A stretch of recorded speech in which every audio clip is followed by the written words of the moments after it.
নমস্কার সবাইকে, স্বাদে ভরপুর রান্নাঘরে সবাইকে স্বাগত। আজকে আমি একটা নিরামিষ রেসিপি নিয়ে চলে এসেছি রুটি আর পরোটার সঙ্গে খাওয়ার জন্য। ঝটপট বানানো হয়ে যায় সয়াবিন কিমা দিয়ে একটা তরকারি। তো চলো তোমরা স্টার্ট করে ফেলো আমার সাথে সাথেও কিভাবে বানাই তোমরা দেখতে থাকো। আর রেসিপিটা ভালো লাগলে অবশ্যই লাইক, কমেন্ট অ্যান্ড শেয়ার করে দিও। আমার চ্যানেলে নতুন হয়ে থাকলে অবশ্যই আমার চ্যানেলটাকে সাবস্ক্রাইব করে দিও।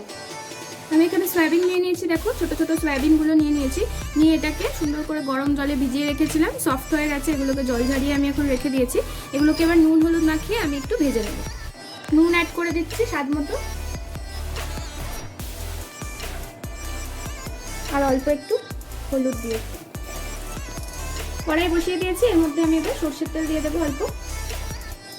তেল গরম হয়ে গেছে, এরপরে আমি সয়াবিনগুলোকে ভেজে নেব।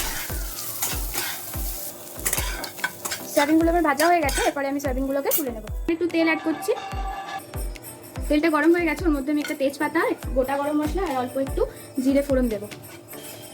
এদিকে আমি একটা পেস্ট বানিয়ে নেব কাজু বাদাম আর চারমগজ দিয়ে। এটা জল দিয়ে একটু স্মুথ পেস্ট করে নেবো একটা।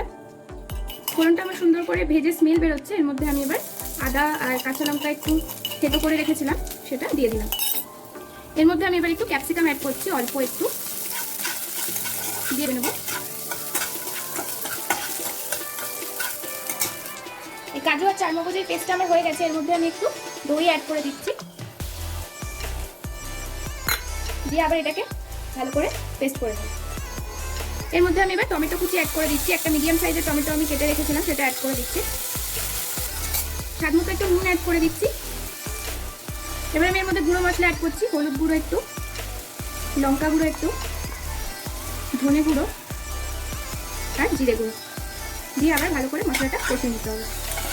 একটু কাশ্মীরি রেড চিলি পাউডার আমি অ্যাড করে দিচ্ছি।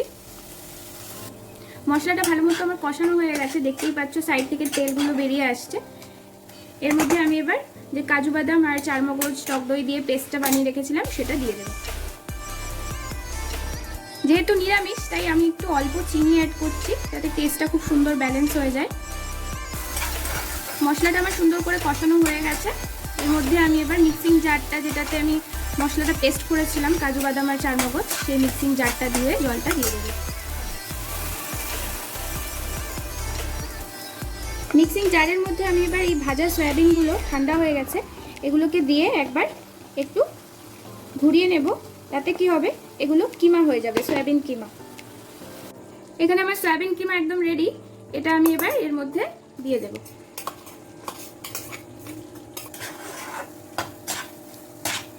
কিমাটা দিয়ে ভালো করে নাড়িয়ে নিয়ে এর মধ্যে আবার একটু জল অ্যাড করতে হবে। অল্প একটু আমি কাসুরি মেথি অ্যাড করে দিয়েছি এর মধ্যে। আমার সোয়া কিমার তরকারি কিন্তু একদম রেডি। চলো এটাকে এবার প্লেটে সার্ভ করে ফেলি।